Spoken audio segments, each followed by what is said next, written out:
बड़ा मुकदमी करता था, छोटो भैया घर का मुखरे।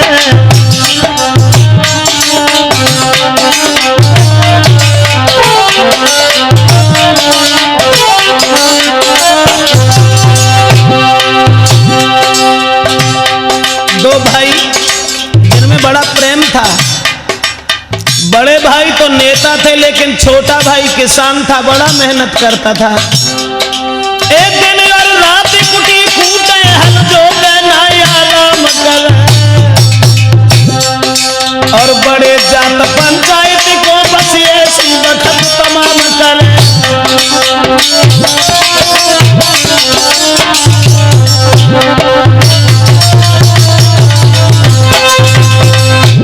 बड़े भाई तो नेता थे, लेकिन छोटा किसान था। छोटे की शादी तो हो गई, लेकिन गौना नहीं हुआ। एकदम बड़े भैया ने सोची कि चलो इसका गौना करवा देते हैं।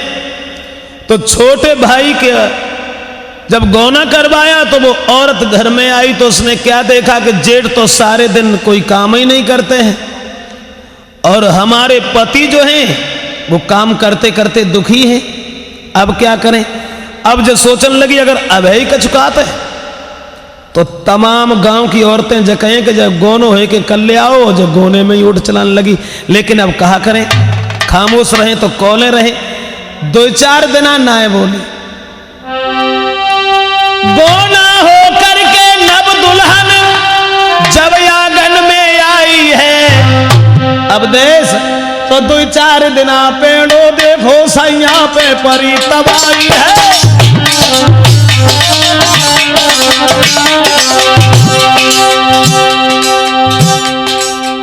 2-4 दिन ना बोली। जेठ आज ना काम करें, कल करें, कल ना करें, परों करें, लेकिन जेठ काम के आने ना आया।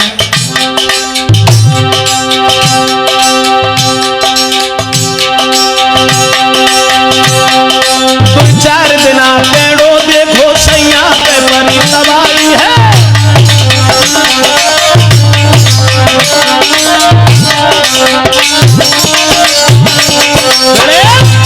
2-4 दिन ना बोली कि जेठ आज ना काम करें, कल करें, कल ना करें, 4 दिन बाद करें, 15 दिन बाद करें।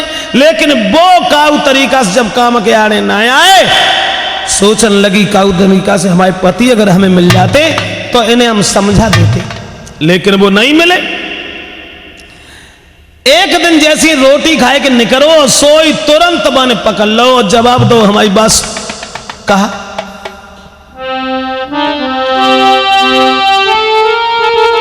आंगन में बढ़कर पत्नी ने और पकड़ी झपट कलाई है, और तुम काम करो बेमौज करे तेरी अकल कहां बोराई है।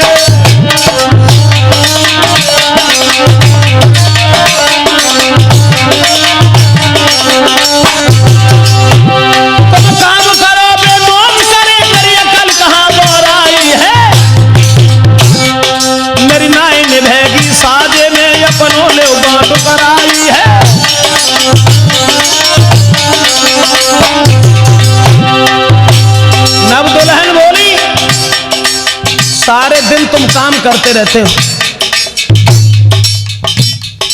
ऐसो करो तुम अलग हो जाओ।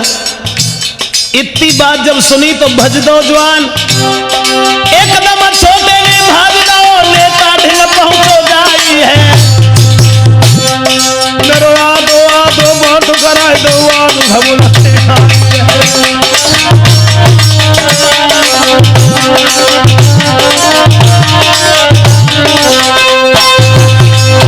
तुरंत भाग खड़ा हुआ और पहुंच गया अपने भाई के पास में, और जवाब दिया आज हमारा बांट कर दो।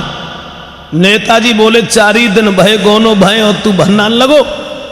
जवाब दिया वो बात नहीं है, हमारा बांट कर दो। नेताजी बोले तो क्या तू हमारी बात नहीं मानेगा? बोले बिल्कुल नहीं, पैदा हुए जिस पेट से वो बिल्कुल छूट जाए, भाई और बाप में कुल नाता टूट जाए। हम तो औरत के गुलाम हैं, बिल्कुल नहीं। मलाल परवाह यही है क्योंकि रानी ने रूठ जाए। बोले ठीक है। तो नेताजी बोले देख एक बात सुन ले कान खोल के, जो हम तुझे देंगे तुझे वही लेना पड़ेगा, और ऊदमबाजी अगर की तो तुझे और तेरी पत्नी को दोनों को घर से निकाल देंगे। कहा ठीक है। तो बड़े भाई पढ़े लिखे थे, छोटा किसान था, बिना पढ़ा लिखा था, तो बेईमानी का बांट कर बैठी और बोले कि जो 12 बीघा ईख खड़ी बाकी फुलंग रही तेरी भाई, और जो 16 बीघा गेहूं है ताकि बाल रही मेरी भाई।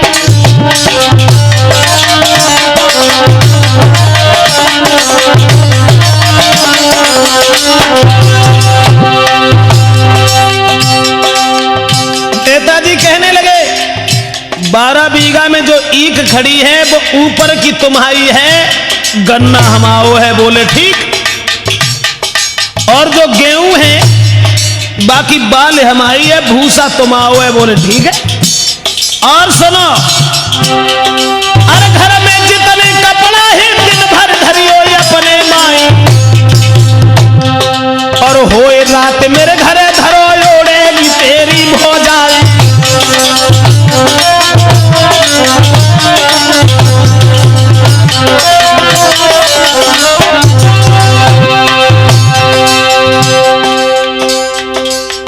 दिन में कपड़ा तुम्हारे हैं, संजा को हमारे हैं। बोले ठीक। और सुनो, और घर में जो एक भैंस रही आगे की मैं लूंगो नहीं, दोहनिया को दूध हमारो है तुम खातर करियो मोघाई।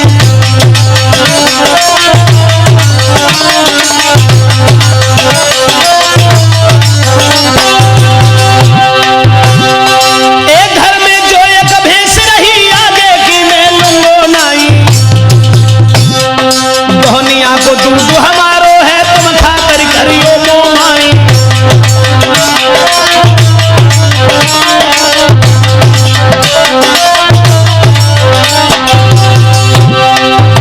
घर में जो एक भैंस है वो आगे की तुम्हारी, पीछे की हमारी है। चारों तुम डारो, दोहनिया से दूध हम ले जाएं, और जो इतनी बात सुनी तो छोटो भज दो, एकदम छोटे ने भज दो, दुल्हन को तीनों समझाई। बात समझ गई बेईमानी है वैली रात भर गया।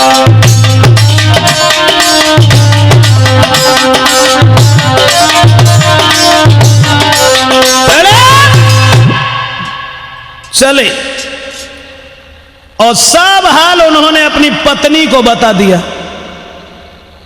बस समझ गई कि जेठ ने बेईमानी करी है, तो सारी रात उसे नींद नहीं आई।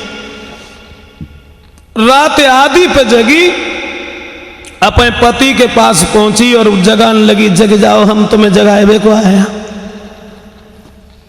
बे ना जगे, चीख पड़ी, तुरंत उठ करके बैठ गया। कहने लगा कहो क्यों जगा दिया? जवाब दिया कि जेठ ने बंटवारो ना करो, बेईमानी करी। सो कछु नींद में और रहा है, बोलो पर जाए भैया को बांट और कन्यादान एक ही दान हो तो रोज पाए हो तो। जवाब दो महाराज हमारी बात सुनो। बोलो कैसी बेईमानी करी है? कहने लगी कि गन्ना जेठ ने ले लो लेकिन ऊपर को तुम्हें दे दो, तुम्हें जना मालूम कि गन्ना में तो रस ही निकलता है। छोटो बोलो हाँ जय जय भूल होगी। जब भूल और गेहूं, जवाब दो गेहूं को तो हमने सोच ही लो, एक बिती की बाली तो ने दी है, लंबो बाबू सब हमने धल लो। जवाब दो तुमने गदाटू हो, बाली में तो नाज ही निकलता है। छोटो बोलो री जाओ भूल होगी।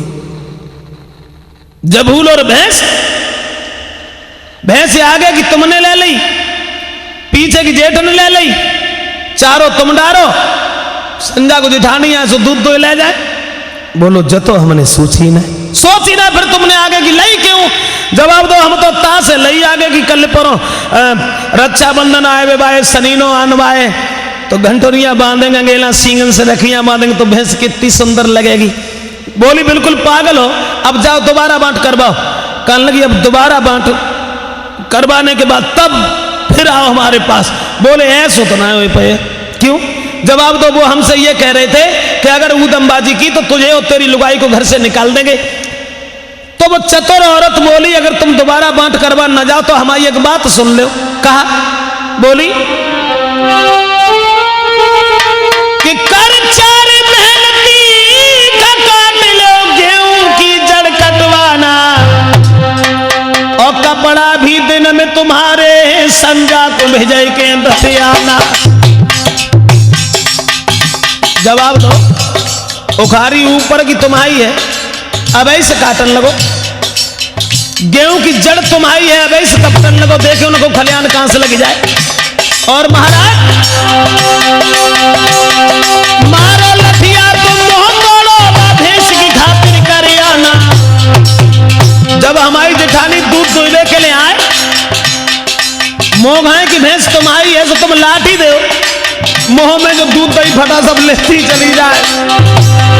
मारो लठिया तुम मोह तोड़ो, भैंस की खातिर कर आना। सोई भाव काम कर रही फिर गेहूं पे नंबर आला। सवेरो भाव जय होन लगो, चार आदमी उखारी में कद्दे जे कहीं ऊपर से काटो, आठ गेहूं में लगा दिए, कहा जड़ काटो जड़। नेताजी बोले क्यों रे, कच्चे गेहूं कटवा रहे हैं? बोलो भैया हम तुम्हारे हिस्सा से नेकू धक्का ना लगाए रहे, भज दो। और ये भौजाई जैसी भैंस के पेट के नीचे दुहबे के लिए बैठी हैं, कपड़ा भिजे गए पानी मिले लठा भैंस पे यारानो। तब भाव जड़ा को लठिया को भौजी को करे लो धरानो।